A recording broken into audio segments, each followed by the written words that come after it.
Assalamualaikum warahmatullahi wabarakatuh. Allahu Akbar, Allahu Akbar, Allahu Akbar,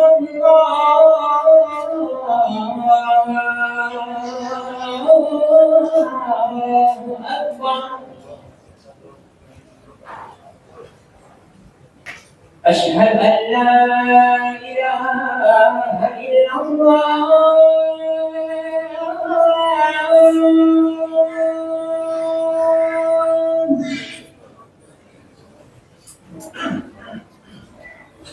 أشهد أن لا إله إلا الله.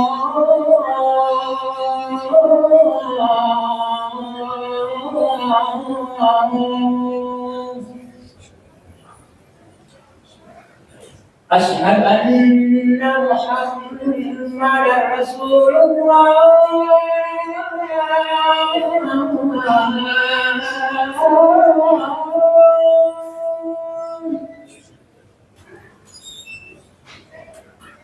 أشهد أن محمدا رسول الله.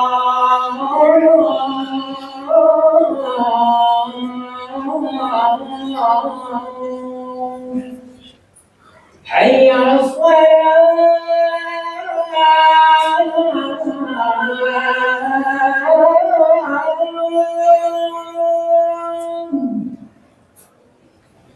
حي على الصلاة،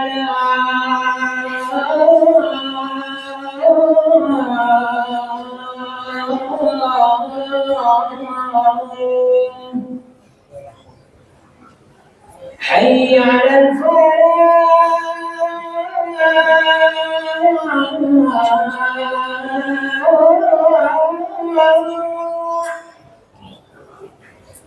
حي على الفلاح.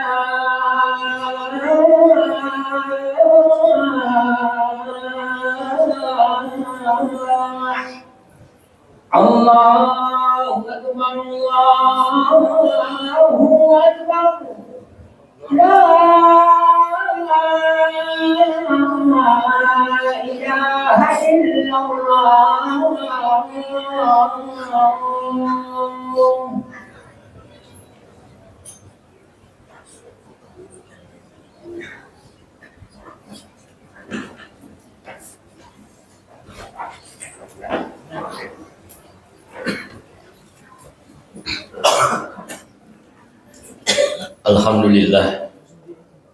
Alhamdulillahil wahidil ahad. Ahmaduhu subhanahu wa huwal fardus samad. Asyhadu an la ilaha illallah wahdahu la syarikalah. Lam yalid wa lam yulad wa lam yakul lahu kufuwan ahad. Wa asyhadu anna Muhammadan abduhu wa rasuluhu mab'uts rahmatan lil alamin. Allahumma shalli wa sallim wa barik ala sayyidina Muhammad wa ala alihi wa ashabihi ajma'in. Amma ba'du, fa ya ibadallah, usikum wa nafsi bitaqwallah, faqad fazal muttaqun. Wa qala Allah ta'ala fil Qur'anil aziz, a'udzu billahi minasy syaithanir rajim. Ya ayyuhalladzina amanu taqullaha haqqa tuqatih wa la tamutunna illa wa antum muslimun. Shadaqallahul azim. Masyaallah muslimin rahimakumullah. Alhamdulillah, kita bersyukur kepada Allah sampai saat ini kita masih berada dalam naungan bulan yang sangat mulia, bulan agung yang disebut dengan bulan haram, yaitu salah satunya adalah bulan Dzulhijjah. Dan di antara 4 bulan haram yang telah Allah tetapkan, yaitu bulan Dzulqa'dah, Dzulhijjah, Muharram, dan Rajab, di dalamnya ada bulan yang juga memiliki keistimewaan, yaitu khusus bulan Dzulhijjah ini. Dalam hadis sahih diriwayatkan oleh Imam Bukhari, Imam Muslim dari Ibnu Abbas radhiyallahu anhuma bahwa Rasulullah SAW bersabda, tidak ada hari di mana amal soleh pada saat itu lebih dicintai oleh Allah daripada hari-hari ini, yaitu 10 hari pertama dari bulan Dzulhijjah. Mereka bertanya para sahabat, "Ya Rasulullah, tidak juga jihad fisabilillah?" Beliau menjawab, "Tidak juga jihad fisabilillah, kecuali orang yang keluar berjihad dengan jiwa dan hartanya, kemudian tidak kembali dengan sesuatu apapun." Inilah dahsyatnya 10 hari Dzulhijjah, dan ini adalah hari terakhir. Jadi sejak 1 Dzulhijjah sampai 10 Dzulhijjah, para ulama bahkan mengatakan 10 hari terbaik dalam setahun. Ya. Itu adalah 10 hari Dzulhijjah yang Nabi mengatakan tidak ada amal soleh pada saat itu Allah cintai, ya. Bahkan melebihi dari jihad fisabilillah. Sahabat bertanya, "Ya Rasulullah, berarti lebih bagus dari jihad fisabilillah?" "Iya," kata Rasulullah, "kecuali orang yang jihad fisabilillah itu dengan harta dan jiwanya dia tidak kembali lagi, dia syahid." Maka hari ini adalah hari yang sangat istimewa. Gunakan kesempatan ini, ya, untuk banyak berdoa, ya, memohon ampunan kepada Allah, memohon petunjuk sehingga kita tetap dalam ketaatan. Karena tidak ada jaminan bahwa kita yang taat hari ini tetap sampai akhir hayat. Maka kita mohon kepada Allah sampai akhir hayat kita semua hidup dalam ketaatan dan wafat dalam keadaan husnul khatimah. Amin ya rabbal alamin. Jemaah yang dicintai Allah, tadi pagi kita semua sudah sholat Idul Adha dan mendengar khutbah Idul Adha. Maka saya tidak ingin terulang isi khutbahnya. Saya langsung fokus pada sosok manusia yang menjadi fokus di dalam pembahasan Idul Adha. Dialah Nabiullah Ibrahim alaihissalam. Beliau ini adalah penemu lokasi Ka'bah. Karena Ka'bah itu dibangun dulu awalnya para malaikat. Kemudian malaikat meninggalkan Ka'bah karena dihadirkan Nabi Adam alaihissalam. Malaikat naik ke Arsy. Mereka bertawaf di sana, lalu Allah perintahkan membangun Baitul Ma'mur. Karena sudah ada Nabi Adam dengan istrinya, lalu Nabi Adam membangun Ka'bah, Baitullah, dan berkembang biak keturunan beliau. Lalu Ka'bah itu musnah karena banjir besar pada masa zaman Nabi Nuh. Peristiwa banjir besar zaman Nabi Nuh ini secara sains, secara ilmu pengetahuan diakui bahwa bukan dongeng. Karena memang itu pernah terjadi dan banyak sekali jejak-jejak sejarah yang menunjukkan kebenaran bahwa bumi ini pernah mengalami peristiwa dahsyat, yaitu banjir yang amat besar. Jadi Ka'bah itu hilang. Di dalam Al-Quran, surah Ibrahim ayat 37, ketika Nabi Ibrahim meletakkan istri dan anaknya di suatu tempat yang diperintahkan oleh Allah, beliau berjalan dari Palestina, ya, menuju wilayah yang beliau tidak tahu itu apa namanya, yang kemudian hari ini kita kenal dengan nama Makkah. Diletakkan anaknya di situ dengan istrinya. Al-Quran mengatakan biwadin ghairi zijar'in. Tidak ada tanda-tanda kehidupan di sana, tidak ada tanaman-tanaman, tidak ada tumbuh-tumbuhan. Maka Nabi Ibrahim berdoa. Dari kejauhan dia menatap istri dan anaknya. Di saat itulah dia berdoa dan diabadikan Allah dalam Al-Quran surah Ibrahim ayat 37. Rabbana inni askantu min dzurriyyati biwadin ghairi zijar'in inda baitikal muharram. Rabbana liyuqimus shalah faj'al af'idatan minan nas tahwi ilaihim warzuqhum minas samarat la'allahum yashkurun. Tuhan kami, sesungguhnya aku telah meletakkan, boleh dengan kata menitipkan, sebagian keturunanku, yaitu istri dan anaknya, di lembah yang tidak mempunyai tanaman-tanaman. Rabbana inni askantu min dzurriyyatin biwadin ghairi zijar'in inda baitikal muharram. Ini kuncinya. Inda baitikal muharram, tetapi di dekat rumahmu, di dekat Baitullah, di dekat Ka'bah. Inda baitikal muharram, di tempat yang sangat mulia, yang dihormati. Artinya di tempat Nabi Ibrahim menitipkan istri dan anaknya itu, itulah dulu tempat bangunan Ka'bah. Tentu beliau atas bimbingan wahyu. Lalu beliau melanjutkan doanya, ya Tuhan yang demikian itu agar mereka melaksanakan sholat. Rabbana liyuqimus sholat. Beliau melanjutkan lagi, fat'al af'idatan minan nas tahwi ilaihim. Ya Tuhan, jadikan hati sebagian manusia cenderung punya keinginan untuk ke sana. Dan itu yang kita rasakan semua saat ini. Kita orang beriman ini tidak ada yang tidak rindu untuk bisa menginjakan kaki di tempat yang paling mulia di muka bumi ini. Kita semua bercita-cita untuk bisa haji atau umrah. Maka doa Nabi Ibrahim ini Allah kabulkan. Jadikan sebagian hati manusia condong kepada mereka. Kemudian Nabi Ibrahim menutup doanya, warjukhum minas samarat la'allahum yashkurun.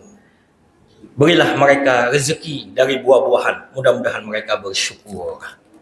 Sepintas ayat ini aneh karena tempatnya gersam, biwadin ghairi zijar'in. Tidak ada tanaman-tanaman, tapi tiba-tiba minta buah-buahan. Tapi disinilah rahasia dahsyatnya doa ini. Ini doa Nabi Ibrahim. Di Mekah tidak ada pohon anggur, di Mekah tidak ada pohon buah-buah, pisang, mangga. Tapi ketika kita kepingin di sana, kita bisa dapatkan dengan mudah. Jauh lebih mudah daripada pasar-pasar kita di Aceh. Ini rahasia daripada doa Nabi Ibrahim alaihissalam. Jemaah yang dicintai oleh Allah. Jadi Nabiullah Ibrahim menemukan lokasinya. Dan beliau nanti membangun Ka'bah itu bersama putranya Ismail. Yang mengalami ujian pertama yang sudah diceritakan tentu oleh para khatib tadi pagi adalah penyembelihan. Dan kemudian nanti Allah perintahkan Nabi Ibrahim untuk membangun Baitullah. Ma'asyiral muslimin rahimakumullah. Nabiullah Ibrahim ini dimuliakan tidak hanya oleh kaum muslimin dalam Bible, dalam Taurat. Ya, jadi agama samawi, Yahudi, Kristen, dan Islam itu menjadikan Nabi Ibrahim ini adalah tokoh. Disebut dengan nama Abraham kalau orang-orang Kristen. Tapi kita kaum muslimin, kecintaan kepada Nabi Ibrahim tidak ada tandingannya dibanding agama lain. Boleh agama lain mengatakan mereka memuliakan Nabi Ibrahim, tapi dalam lisan. Sementara kita di dalam sholat, maka tidak sah sholat kita kalau kita tidak membaca salawat Ibrahimiyah. Salawat Ibrahimiyah selalu dibaca dalam setiap tahiyat. Allahumma sholli ala Muhammad wa ala ali Muhammad kama sholaita ala Ibrahim wa ala ali Ibrahim wa barik ala Muhammad wa ala ali Muhammad kama barakta ala Ibrahim wa ala ali Ibrahim fil alamina innaka Hamidum Majid. Dan bahkan sebagian kita membaca doa iftitah yang diajarkan Rasulullah itu diambil dari ayat-ayat Al-Quran yang berkaitan dengan ucapan Nabi Ibrahim alaihissalam. Ketika kita membaca ini, wajahtu wajhiyah lilladzi fataras samawati wal ard hanifa wa ma ana minal musyrikin. Ini di dalam surah Al-An'am ayat 6. Surah Al-An'am ayat 79. Kemudian di dalam surah Al-An'am ayat 162, 163, Qul inna sholati wa nusuki wa mahyaya wa mamati lillahi rabbil alamin. Katakan wahai Muhammad, sesungguhnya solatku, inna sholati wa nusuki. Kita terjemahkan ibadahku.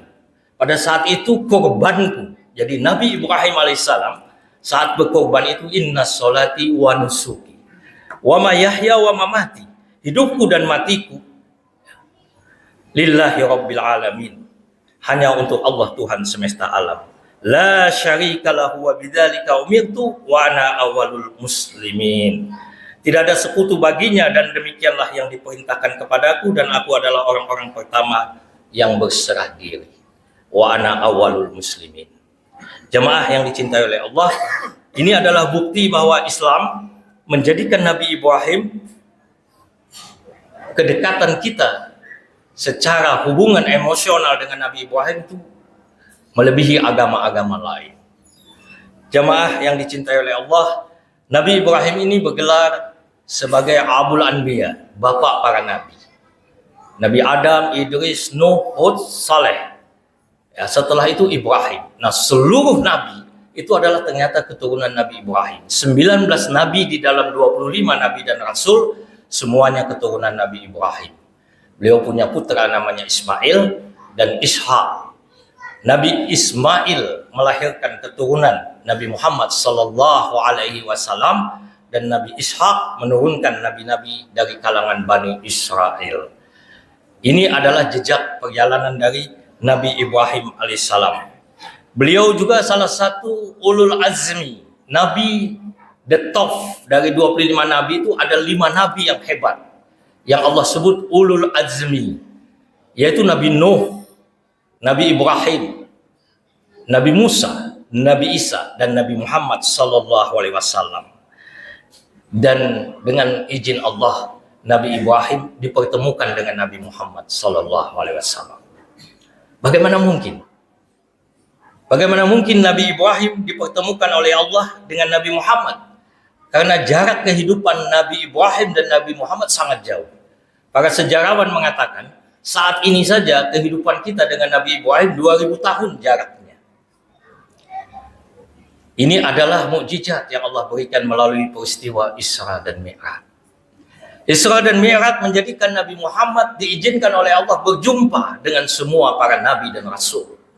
Bahkan dalam sebuah hadis sahih disebutkan bahwa jumlah nabi itu 124.000. Di antara 124.000 nabi itu 313 dipilih Allah sebagai rasul. Dan dari 313 rasul itu dipilih oleh Allah 25 yang namanya disebut dalam Al-Quran yang wajib bagi kita untuk kita imani, ya, kita yakini. Maka Nabi Muhammad mendapat kemuliaan dipertemukan dengan Nabi Ibrahim alaihissalam di saat peristiwa Isra dan Mi'raj. Jemaah yang dicintai oleh Allah, peristiwa perjalanan kehidupan Nabi Ibrahim inilah yang kemudian menjadi syariat yang hari ini dilakukan oleh saudara-saudara kita yang melaksanakan haji. Ketika tanggal 8, saudara kita yang disebut hari Tarwiyah, mereka mabit di Mina. Kemudian tanggal 9, saudara-saudara kita wukuf di Padang Arafah. Dan hari ini, saudara-saudara kita sudah berada di Mina, lontar jamrah, dan kita menyembelih hewan korban. Peristiwa ini adalah peristiwa perjalanan Nabi Ibrahim.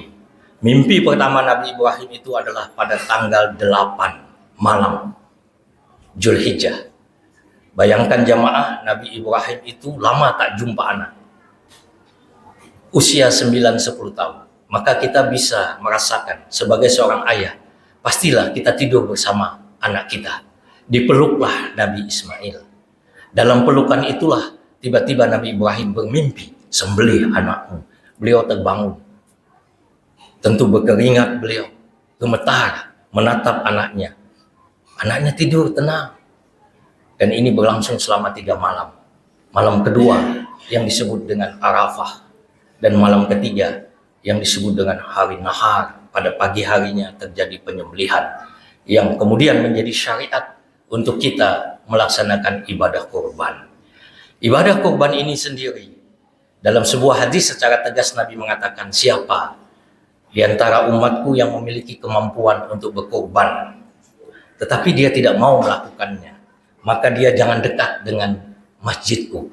Dalam hadis itu disebutkan dengan tempat sholat. Dalil ini cukup keras sehingga menjadikan Abu Hanifah satu-satunya mazhab yang menjadikan perintah kurban itu hukumnya fardu, wajib bagi yang mampu dan berdosa bila tidak dilakukan bagi yang memiliki kemampuan.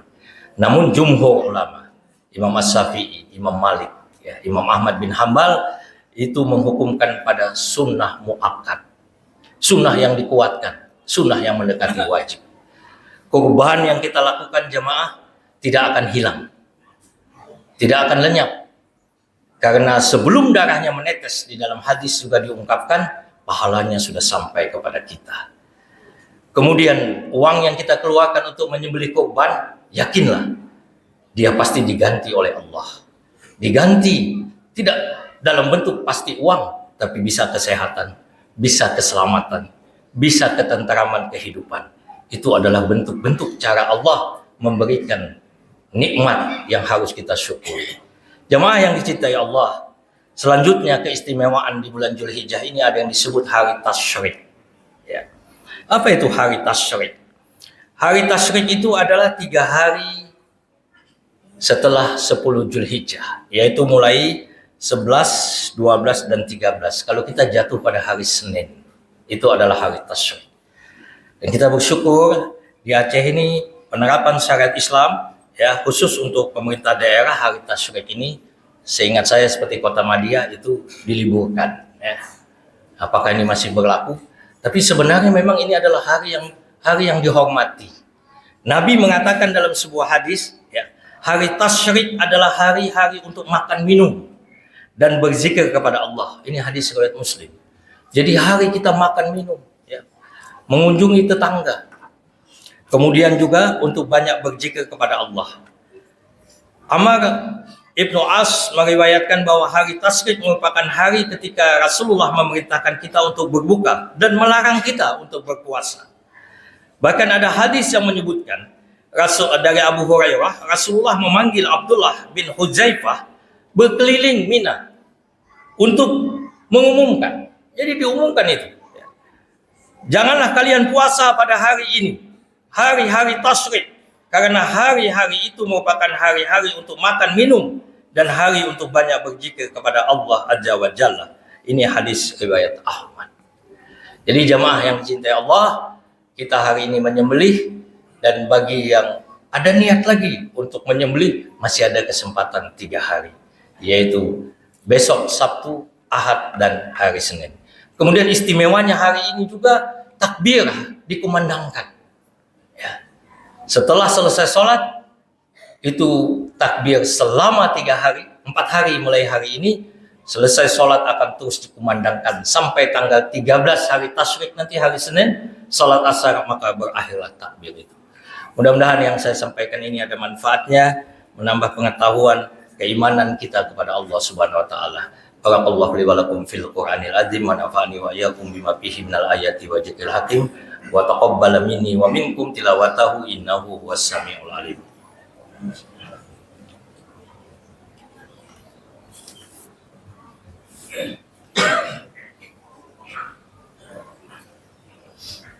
Alhamdulillahilladzi hadana li hadza wa ma kunna linahtadiya laula an hadana Allah. Asyhadu an la ilaha illallah wa asyhadu anna Muhammadar Rasulullah. Allahumma shalli wa sallim wa barik ala Muhammad wa ala alihi wa ashabihi ajma'in. Amma ba'du, fa ya ibadallah, usikum wa nafsi bi taqwallahi faqad fazal muttaqun. Wa qala Allah ta'ala fil Qur'anil aziz, a'udzu billahi minasy syaithanir rajim. Innallaha wa malaikatahu yusholluna 'alan nabi ya ayyuhalladzina amanu shollu 'alaihi wasallimu taslima. Allahumma ighfir lil muslimin wal muslimat wal mu'minin wal mu'minat al ahya'i minhum wal amwat. Allahumma rabbana zalamna anfusana wa illam taghfir lana wa tarhamna lanakunanna minal khasirin. Allahumma rabbana la tuzigh qulubana ba'da idh hadaitana wa hab lana min ladunka rahmah innaka antal wahhab. Allahumma rabbana hab lana min azwajina wa dzurriyyatina qurrata a'yun waj'alna lil muttaqina imama. Allahumma rabbana la tu'akhidhna in nasina aw akhtana rabbana wa la tahmil alaina isran kama hamaltahu rabbana wa la tuhammilna ma la taqata lana bih wa'fu 'anna waghfir lana warhamna anta maulana fansurna 'alal qaumil kafirin. Anta maulana fansurna 'alal qaumil kafirin. Anta maulana fansurna 'alal qaumil kafirin. Allahumma a'izzal Islam wal muslimin. Allahumma a'izzal Islam wal muslimin. Allahumma a'izzal Islam wal muslimin wa ahlikil kafarata wal musyrikin. Allahumma ansur ikhwanana al-muslimin al-mustad'afina fi Filistin. Allahumma ansur ikhwanana al-muslimin al-mujahidina fi Filistin. Allahumma tsabbit imanahum wa anjilis sakinata ala qulubihim wa wahid sufufahum. Allahumma ighfir lahum, Allahumma ighfir lahum warhamhum wa afihim wa'fu anhum. Allahumma rabbana atina fid dunya hasanah wa fil akhirati hasanah wa qina adzabannar. Walhamdulillahi rabbil alamin. Wa la ilaha illallah. Aqimis shalah.